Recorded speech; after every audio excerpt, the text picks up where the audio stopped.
பெயர் நாமத்தை விட்டு விட்டு சக்தி மகா முனிவர் அந்தரமார்க்கமாக மறைந்தார்.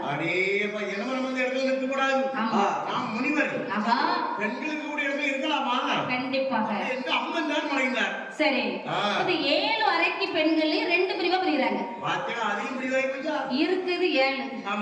அதுல 2 பிரிவு. ஆமா, எங்க ஊர்ல இருக்குது ஒரு கோயில்.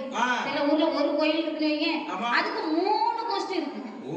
3 பிரிவு. அப்ப எல்லாரும் 3 பேரும் ஒற்றுமையா கொடுத்தா எவ்வளவு அழகா இருக்கும் பத்தியெல்லாம்.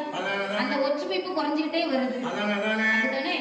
ஆமா, இப்படி இருக்கக்கூடிய சமயத்துல அப்போ நீலி, நீலகண்டி, காளி, காலாஸ்திரி இந்த 4 பெண்களும் அதாவது இல்லறத்தை நாடினார்கள். துறவரத்தை அல்லாமல் இல்லறமே வேண்டும் என்று சொல்லி அப்படி காரணத்திற்கு நகரத்துக்கு சென்று சரி ஆளுக்கு ஒரு திருமணத்தை முடித்து பிள்ளைகளை பெற்று சரி சரி சுகபோகமாக வாழலாம் என்று சொல்லி அடகாலயத்திற்கு நான் அழைக்க வேண்டும். அப்ப அந்த 3 பெண்கள் இருக்காங்க பத்தியா, பாலி, சூலி, செல்வி. அவர்கள் ஆடவர்கள்னா வேண்டாம். ஆடவர் மூச்சு காட்டு நம்முடைய மீனை படக்கூடாது. அவர்கள் வார்த்தைகள் கூட நம்முடைய காதுகளை விழிக்கக்கூடாது அப்படி என்று சொல்லி துறவரத்தை மேற்கொண்டார்கள் 3 பெண்களும். கண்டிப்பாக.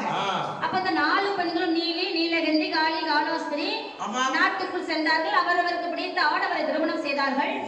இல்லறம் நல்லறம் என்ற சொல்லுக்கிணங்க குழந்தை செல்வங்களை பெற்று வாழ்ந்து வருகின்றார்கள். அப்போ ஆண்களுடைய வாடையே படக்கூடாது, செவிச்சவருடைய காதில் கேட்கக்கூடாது. அப்படியே தெரிந்தும் அறிந்தும் தெரியாமல் கேட்டுவிட்டால் 7 கடல்களில் தீர்த்தப்பட வேண்டும். அப்படி விரதம் கொண்ட அந்த வாலி, சூலி, செல்வி 3 பெண்களும் அப்படியே காடுதனில் இருக்கின்றார்கள். காடுதனில்